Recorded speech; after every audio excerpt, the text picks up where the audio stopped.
captivated by his smile.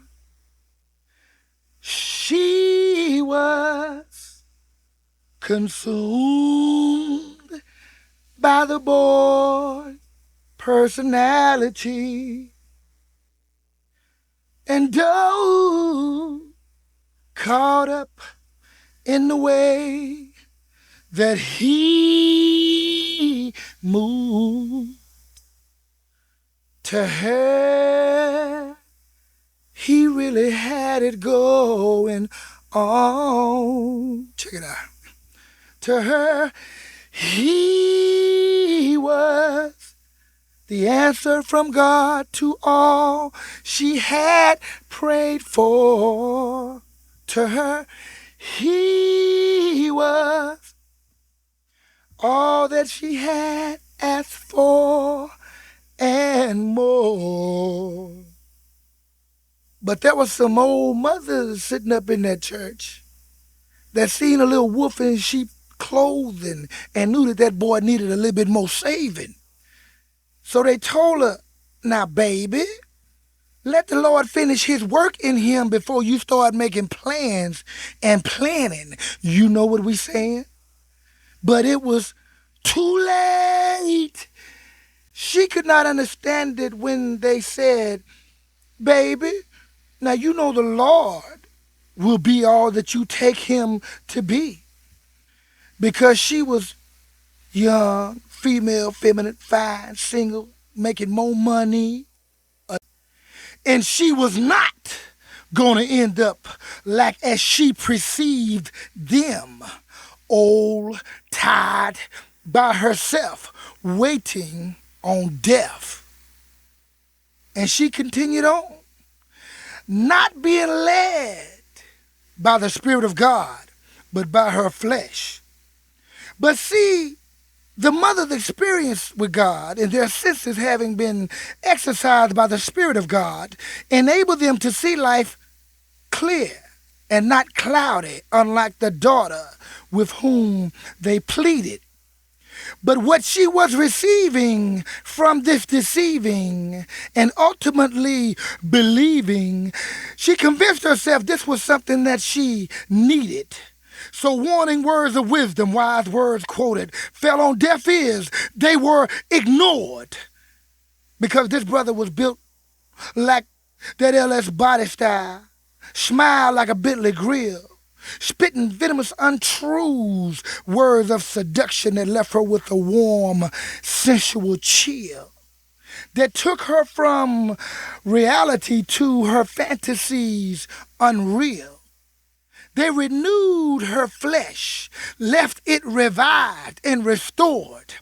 When he whispered, fate and destiny most definitely brought me to this church, me to you, someone whom I couldn't adore. For of a surety, not in this life have I ever met anyone quite like you before. You special. She could not detect the slither in the words that he uttered. Even though she shivered, his words melted her like butter. Even her pastor's words of warning of a dream where he seen her left, torn, worn, bruised and battered, mind scattered, only made her eyes fill with water and reply, I love him. Y'all just don't want to see me with nobody. She started to cry, saying, my youth is passing me by. I won't end up old, tired, and alone. Failing to heed warnings before destruction, sowing to the flesh, only to reap corruption, she continued on. Opening up her mind, opening up her heart, and yes, giving him the keys to her home. Prophetic words that were seeded, now coming to fruition, now full grown. Her body, now ravished by this slow death. She gone. She's departed. family called the bereaved. She is numbered among the deceased. And even though she was loved, and now whenever she's brought up in passing conversation, they always begin by saying, she was a good girl. Got twisted up. She was.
We all here visiting Keisha. It's been 5 years and we love you.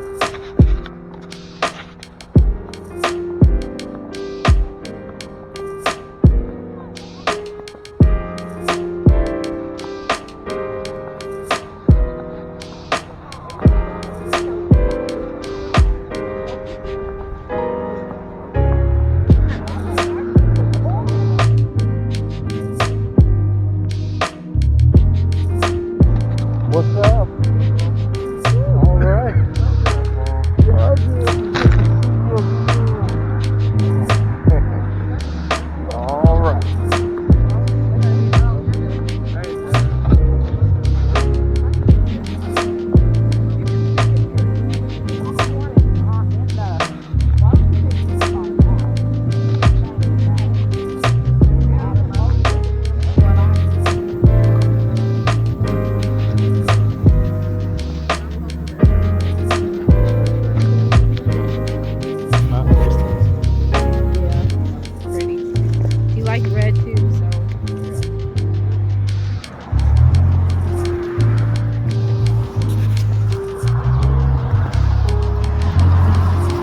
One more.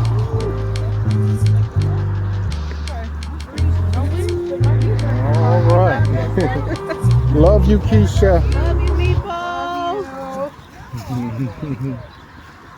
Hopefully we'll see you again one day in the kingdom. Amen. Hallelujah.